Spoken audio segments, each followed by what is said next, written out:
Piece में toilet है, तो क्या उसका वास्तु नहीं हो सकता? ऐसा बिल्कुल नहीं।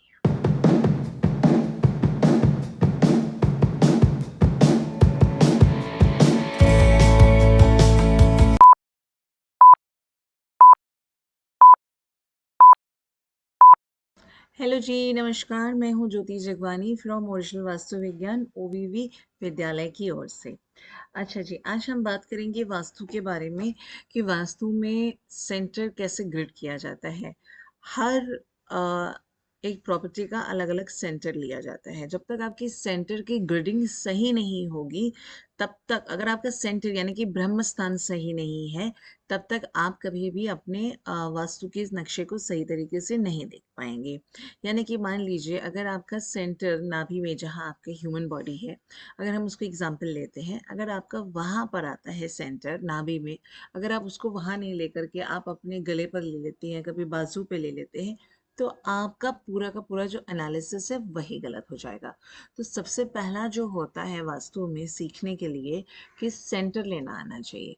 अब सेंटर लेना वैसे तो साधारण तौर पर जो हम देखते हैं बड़ा आसान होता है कि आपने उसको क्रॉस कर दिया और ले लिया। जैसे कि मैं अभी आपको स्क्रीन पे दिखाती हूँ कि लेट्स से कि मैं यहाँ पर ले रही हूँ आपका एक सेंटर नॉर्मल से एक स्क्वायर या रेक्टेंगुलर प्लॉट पर। ठीक है ना, ये देखिए। अब ये मान लीजिए आपका एक नॉर्मल सा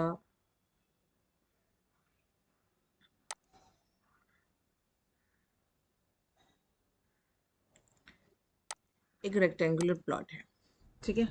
अब जहां पर ये रेक्टेंगुलर प्लॉट आ जाता है, या मान लीजिए एक स्क्वायर प्लॉट आ जाता है, तो उस पे आप क्या करते हो, सीधे से एक लाइन खींचते हो ऑपोजिट डायरेक्शन में, और फिर वहां से आप उसका सेंटर निकाल लेते हो। Just second, I will show it to you.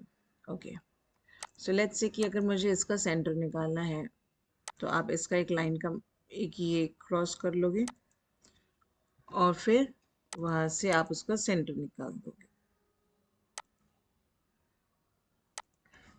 ठीक है। ये साधारण तौर पर सेंटर लेने का एक तरीका है कि अगर आपके घर का नक्शा स्क्वायर या रेक्टेंगुलर, यानी कि अगर वो कोई भी परफेक्ट शेप में आता है तब, ठीक है ना, तब जाकर के हो जाएगा। अगर वो इम्परफेक्ट शेप में आता है, यानी कि कहीं पर कट्स एंड एक्सटेंशंस होते हैं, या फिर वो प्लॉट बहुत ज़्यादा आड़ा टेढ़ा हो, खाली बने बनाए फ्लैट की बात नहीं कर रही हूँ मैं यहाँ पर मैं उन प्लॉट्स की भी बात कर रही हूँ जो आप कंस्ट्रक्शन के पहले ज़मीन खरीदने जाते हैं, उसकी भी बात कर रही हूँ। तो वहां पर आपको सेंटर निकालना इतना आसान नहीं होता। अब लेट्स से कि अगर मैं इसको एक अलग ही शेप बना देती हूँ, ठीक है, ये डिफरेंट डिफरेंट पॉइंट्स पे आएगा। अब आप इसका सेंटर कैसे निकालोगे? जो अमूमन जो वास्तुशास्त्री काम करते हैं, जिनके काम मेरे पास आते हैं, यानी कि मैं क्लाइंट्स की बात कर रही हूँ, जिन क्लाइंट्स के काम मेरे पास आते हैं, वो उनके मान लीजिए मैक्सिमम इस तरीके के प्लॉट होते हैं, या फिर आप यूँ कह लीजिए कि इस तरीके का मुझे प्लॉट अभी तक तो ज़्यादा मिला है कि ऐसा हमने ले लिया एक शेप। ठीक है, ये थोड़ा सा आड़ा टेढ़ा ही होता है, क्योंकि क्या होता है कि बिल्डर जो होता है वो हमेशा एक अपनी ज़मीन को मैक्सिमम यूटिलाइज करने के लिए वहाँ पर फ्लैट्स खड़े कर देता है, या फिर अगर वो हाउसेस बनाता है, रो हाउसेस या छोटे बंगलोज बनाता है, या घर बनाता होता है, तो वो इस तरीके से उसको बना करके डाल देता है। वो ये नहीं समझ पाता है कि ये इसके ऊपर क्या हानिकारक हो सकता है। अब क्या हो जाता है कि जब आप देखोगे कि 1 सेकेंड, अगर इस तरीके का अगर आप प्लॉट लेते हो, करेक्ट, अब इसमें अगर आपने सेंटर ही गलत ले लिया, तो फिर आप कैसे इसका वास्तु कर पाओगे? तो सबसे इम्पोर्टेंट बात है कि आपका जो सेंटर है वो हमेशा करेक्ट बैठना चाहिए, हर हाल में। अब जैसे आप मान लीजिए आपकी जो प्लॉट है वो इस तरीके से कुछ है, ठीक है, एक मेरे पास प्लॉट आई थी,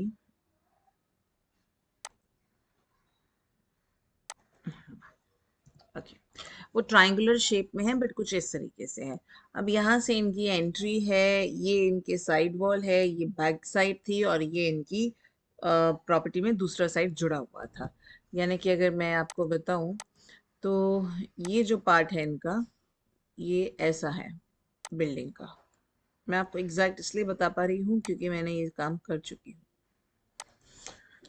ठीक है, अब ये ऐसा है। अब जो इस बंदे का भी है तो वहां पर भी वास्तु गड़बड़ हो जाएगी, बिकॉज इसका भी देखिए पीछे में इसका काफी चौड़ा है और सामने में छोटा हिस्सा आ जाता है।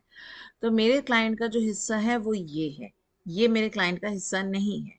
तो अब मैं अगर सेंटर निकालना चाहूँ तो ऑब्वियसली मैं कहीं से भी इस पार्ट को तो ऐड नहीं करूंगी ना, चाहे जैसे भी हो।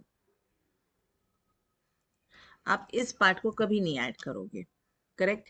ये पार्ट आपका नहीं है, this is not your area. आपका एरिया केवल ये ट्राइंगुलर है।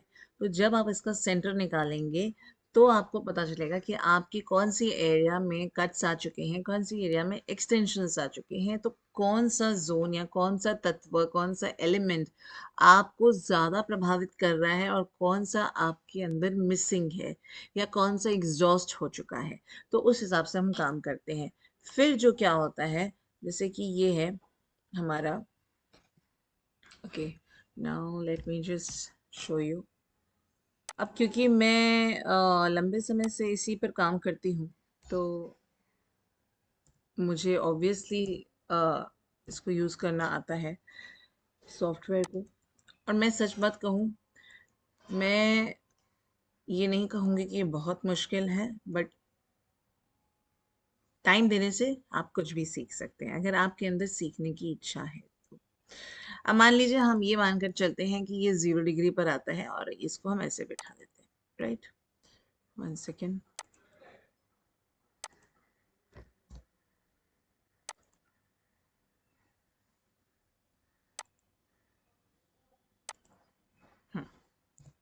Okay fine. सो मैंने इसका स्केल बढ़ा दिया so that you can see it more. अब मान लीजिए हम ये मान के चलते हैं कि ये 0 डिग्री और एक्चुअल सेंटर यही है, फॉर टाइम बिंग एग्जाम्पल के तौर पर। अब ये अगर इसका सेंटर है तो आप इसमें से देख सकते हैं कई सारे जोन्स। अब मैं इसके इस पार्ट को डिलीट कर दूंगी, okay.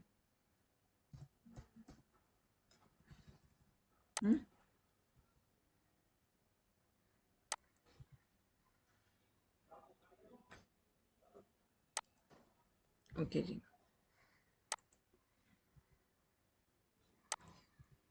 Okay. Now let's say this is, अब इसमें अगर यही सेंटर है, लेट्स से फॉर एग्जांपल अगर यही सेंटर है, तो इस सेंटर के अंतर्गत आपके कितने सारे जोन्स हैं जो एक्सटेंशंस में आते हैं, कितने सारे जोन्स हैं जो कट्स में आ जाते हैं। अगर आप देखोगे तो आपका ईस्ट और साउथ ईस्ट बढ़ा हुआ है, ठीक है, और यहाँ पर आपका वेस्ट साउथ वेस्ट बढ़ा हुआ है, और आपका वेस्ट या नॉर्थ वेस्ट और नॉर्थ ये ज़्यादातर कटा हुआ है, और आपका साउथ जो है वो बैलेंस्ड है, ठीक है। तो ये इस तरीके से हम देखते हैं। अगर हमको सेंटर निकालना है तो अगर इस पर्टिकुलर प्लॉट में, तो उसका एक टेक्निकल तरीका होता है। ऑब्वियसली जब आप कोर्स पे आते हैं तो आप सीख जाते हो कि आप कैसे करना है।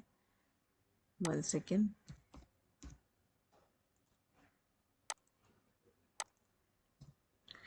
ठीक है, और उसके बाद आप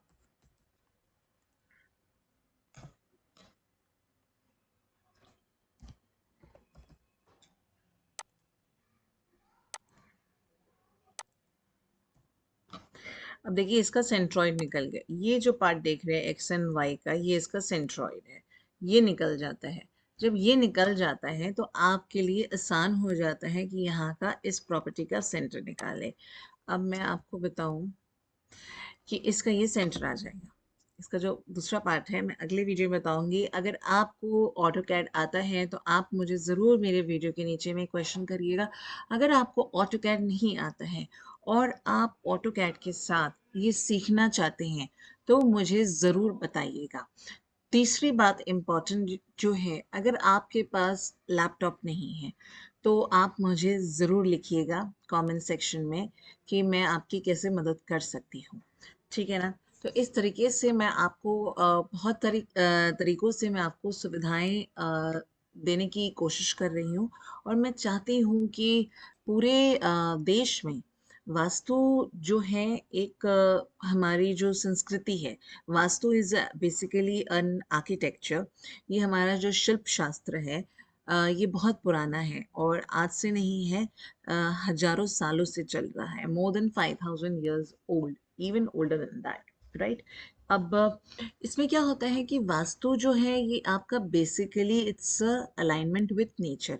अगर आप अपने नेचर के अगेंस्ट में जा रहे होते हैं तो डेफिनेटली आपको मुसीबतें आनी ही है। अगर आप अपने नेचर के अलाइनमेंट में हैं तो आपको मुसीबतें नहीं आएंगी। दैट इज टू से, if you're in harmony with nature, you are of course going to get benefit out of it.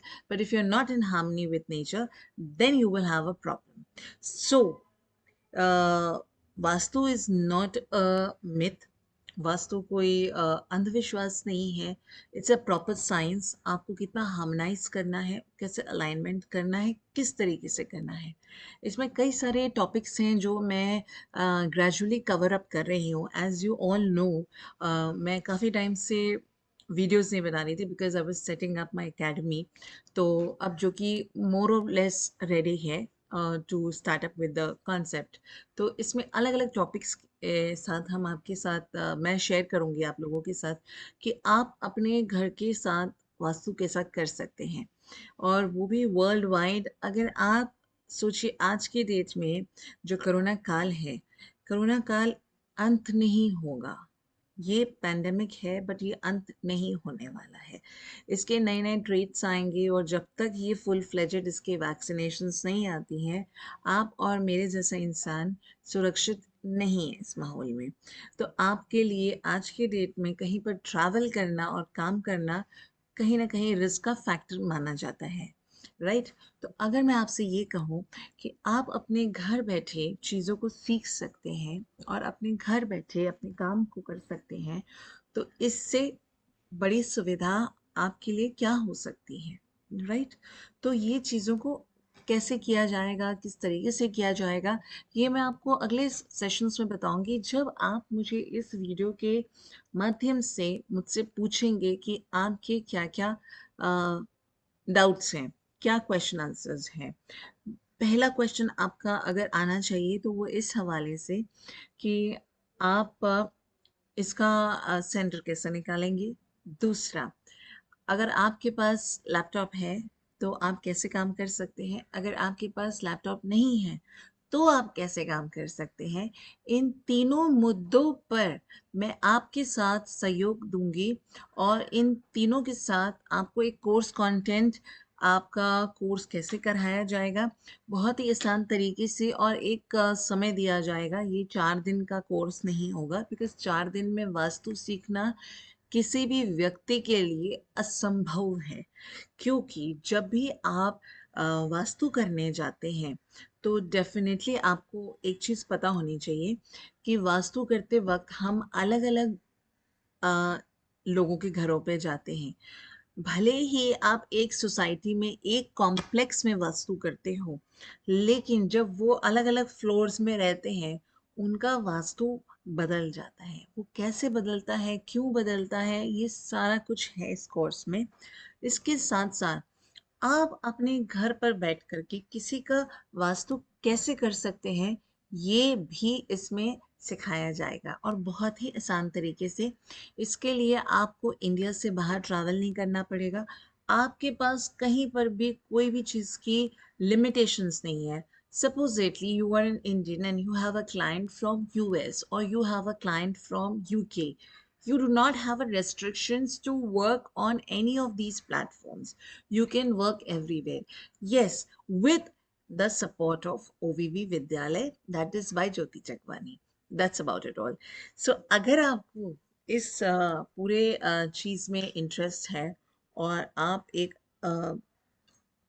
अच्छे वर्ग के वास्तुशास्त्री बनना चाहते हैं, जिसमें आपको पहला चीज़ आना चाहिए कि आपको प्रॉपर्टी की एनालिसिस करनी चाहिए। सेकेंड चीज़ जो होती है कि आपको रेमेडीज़ पता होनी चाहिए। जब तक आपकी एनालिसिस सही नहीं है, आप कभी भी रेमेडी उपाय नहीं कर सकते।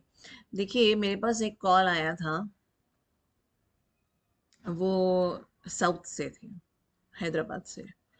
उन्होंने जहाँ से किया उन्होंने मुझे बताया, मैं नाम नहीं बता सकती हूँ, सब जानते हैं उनको, जहाँ से उन्होंने कोर्स किया था। ओके, भारत के महान व्यक्ति हैं।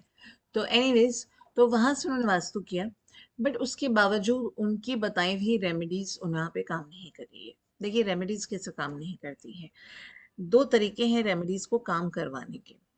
पहली चीज़ है कि अगर आपका एनालिसिस गलत है, यानी कि अगर मान लीजिए आपके डॉक्टर ने आपके शरीर का एनालिसिस ही गलत किया, तो फिर आपको कैसे वो सही दवाई देंगे? जब तक डॉक्टर को सही रिपोर्ट्स नहीं आती हैं, वो आपको सही दवाई नहीं देंगे।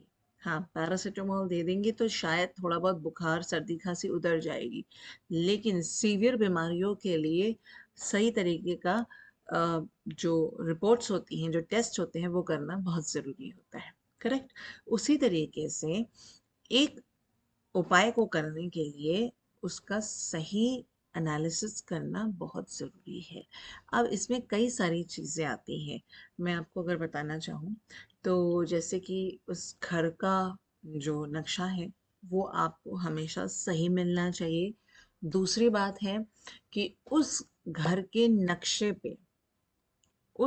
नक्शे पे जो उसका मेन ओनर है, उसका जो डेट ऑफ बर्थ है, वो आपके पास होना चाहिए, क्योंकि ये दोनों साथ में जुड़े होते हैं। इसके बारे में मैं आपसे चर्चा करूँगी कई अलग शायद कुछ सेशंस के बाद, क्योंकि इस जगह पर, इस प्लेटफ़ॉर्म पर, इस मोमेंट पर मैं इस बात का मुद्दा नहीं उठाऊँगी। बट मैं आपको बता देती हूँ कि मेरे काम करने का तरीका यही है। इसी तरीके से आप अपना वास्तु कर सकते हैं, इसी तरीके से बहुत आसान तरीके से आप उनको रेमेडीज़ दे सकते हैं। अब रेमेडीज़ के ऊपर जब बात की थी, तो रेमेडीज़ में कई प्रकार की रेमेडीज़ होती हैं, ठीक है? अब आपको मैं छोटी सी टिप देना चाहूँगी कि किसी का नॉर्थ ईस्ट कट है या नॉर्थ ईस्ट में टॉयलेट आ गया, तो उस घर का वास्तु नहीं कर सकते हैं। ये मैंने कई बार सुना और मैंने कई बार इसके साथ संघर्ष किया है लोगों के साथ। बट मैंने इसका वास्तु किया है और बहुत ही आसान तरीके से किया है। तो ऐसा नहीं है कि आप इसका वास्तु नहीं कर सकते हैं, डेफिनेटली कर सकते हैं, बट बशर्ते आपको उसकी एनालिसिस आनी चाहिए। अगर नॉर्थ ईस्ट में टॉयलेट है, तो क्या उसका वास्तु नहीं हो सकता? ऐसा बिल्कुल नहीं है। किसी के ब्रेन में ट्यूमर आ जाता है, तो क्या उसका इलाज नहीं है? किसी का ब्रेन का कैंसर हो जाता है, तो क्या उसका इलाज नहीं है? मैं ये नहीं कहूँगी कि वो व्यक्ति हमेशा के लिए उसी प्रॉपर्टी पे रहे, बट जब द मोमेंट उसका इलाज हो जाता है और उसको वहाँ से सुधार मिलता है, तो definitely that person can move out to the other place. That's always an option, right? तो ये सारी चीज़ें जो हैं वास्तु से जुड़ी हुई हैं, और इसको हम किस तरीके से सुलझाते हैं, बहुत ही आसान और सिंपल तरीके से। और इसमें न्यूमरोलॉजी का कितना बड़ा रोल है, ये भी मैं आपको आने वाले सेशंस में बताऊंगी। बट इसके लिए मुझे आपसे सिर्फ एक और एक चीज़ चाहिए। मैं तब आगे सेशंस को लेके जाऊंगी जब जब आप मुझे क्वेश्चंस पूछेंगे। जितना आप सही रिलेटेड क्वेश्चन पूछेंगे, उतना मैं आपको इन्फॉर्मेशन अच्छी दे पाऊँगी। और इस कोर्स को करने के लिए या इसको करने के क्या-क्या तरीके हैं, वो मैं आपको आसान तरीके से बता पाऊँगी। तो don't worry about the problems and don't worry about the solutions also. ये दोनों साथ चलती हैं। जहाँ प्रॉब्लम है वहाँ सॉल्यूशन है, और जहाँ सॉल्यूशन होते हैं तो डेफिनेटली प्रॉब्लम्स खड़ी हो ही जाती हैं। तो ऐसा कहीं नहीं है कि आपकी प्रॉब्लम है तो सॉल्यूशन नहीं आएगा। हर प्रॉब्लम का तोड़ होता है, बट ये है कि आप उसको किस तरीके से लेते हैं और कितने आसानी से उसको समझ पाते हैं। समझिए आप? तो इन चीज़ों को लेकर के हम चलेंगे और मैं आपसे अगले सेशन में मिलूँगी, अगले कुछ टॉपिक्स को डिस्कस करने के लिए। और मैं कुछ ऐसे टॉपिक्स डिस्कस करूँगी जो कि बहुत ज़्यादा सेंसिटिव हैं इन टर्म्स ऑफ वास्तु, जैसे कि हमारे चलिए, वो आगे के लिए यही रखते हैं। ठीक है जी, तो मैं आपसे मिलूँगी दोबारा और कोशिश करूँगी कि मैं आपको अ, डेली वीडियोज़ अपलोड कर सकूँ और डेली मैं आपको इसके बारे में सिखा सकूँ, मेरे यूट्यूब पर, फ़ेसबुक पर, इंस्टाग्राम पर, और आप डेली मुझसे कनेक्टेड रह सकें और मुझसे ज़्यादा चर्चा कर सकें इन रिगार्ड्स टू वास्तु। ठीक है जी। सो बहुत-बहुत धन्यवाद आप सबका और बहुत-बहुत शुक्रिया और आपके प्यार और सपोर्ट का। और मैं चाहूँगी कि आप इस तरह से वास्तु सीखते रहें और नए तरीकों से चीज़ों को अपनाएँ। और देखिए, एक बात मैं आपको हमेशा एक बोलूँगी कि जितनी यंगर जनरेशन के साथ आप काम करते हो ना, उतना उसके अंदर वैल्यू एडिशन होता है। क्योंकि क्या होता है ना, यंगर जनरेशन एक ऐसी जनरेशन होती है जो चीज़ों को जल्दी सॉर्ट आउट भी करती है और उसके पीछे ज़्यादा भागने का उसका दिमाग ज़्यादा दौड़ता है। और भी कुछ तरीके हैं, वो पुरानी चीज़ों को लेकर के चलती है। तो मैं अगर अपनी बात कहूँ, तो मैं जितना वेदों और शास्त्रों में बिलीव करती हूँ, उतना ही मैं नई तकनीकों के साथ और नई टेक्नोलॉजी के साथ काम करना भी फ़ेवर में हमेशा रहती हूँ। सो मेरा ये रहता है कि इन दोनों को कंबाइन करके आपको क्या सुविधा प्रदान की जाए। ठीक है? तो काफ़ी लंबा वीडियो हो गया है I think. So let's end up this video on a good note and see you tomorrow again. Thank you.